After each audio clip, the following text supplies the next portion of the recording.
کون؟ عمر ابن خطاب رضی اللہ تعالیٰ عنہ. 22-23 لاکھ مربع میل، ایک روایت کے لفظ 25 لاکھ مربع میل کا حکمران. یروشلم فتح ہوا نا، وہاں آپ کی دعوت کی گئی. حضور یروشلم فتح ہو گیا، بیت المقدس فتح ہو گیا ہے، آپ ہمارے میر ہیں، آپ حکمران ہیں، آپ تشریف لائیں. کوئی پروٹوکول نہیں ہے یار.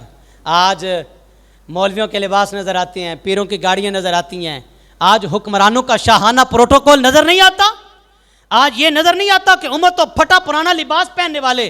حضرت حسن کہتے ہیں ممبر پہ خطبہ دے رہے تھے حضرت عمر فاروق رضی اللہ تعالیٰ عنہ، کہتے ہیں میں نے گنے 12 پیواند لگے ہوئے تھے آپ کے لباس کو.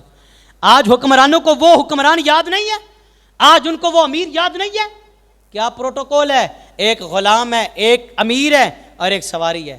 اور طے یہ پایا اتنا فاصلہ آپ سواری پہ بیٹھیں گے، میں پیدل چلوں گا، اور اتنا فاصلہ آپ سواری پہ سوار ہوں گے اور میں جناب سواری کی مہار پکڑ کے آگے سفر کروں گا. جب علاقہ آ گیا نا جہاں پہ آپ نے جانا تھا اور لوگ استقبال کے لیے کھڑے ہیں کہ ہمارے امیر آ رہے ہیں، امیر المومنین آ رہے ہیں، وہاں پہ باری آ گئی حضرت عمر فاروق کے پیدل چلنے کی.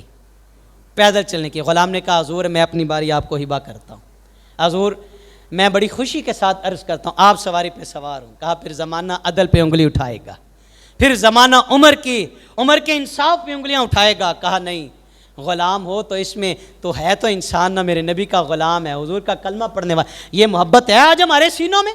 کہا نہیں، تو سواری پہ بیٹھے گا، میں مہار پکڑ کے آگے چلوں گا. اور اس طرح بیت المقدس میں امیر المومنین عمر فاروق رضی اللہ تعالیٰ عنہ داخل ہوئے کہ غلام سواری پہ ہے، آقا مہار پکڑ کے داخل ہو رہے ہیں. اللہ اکبر.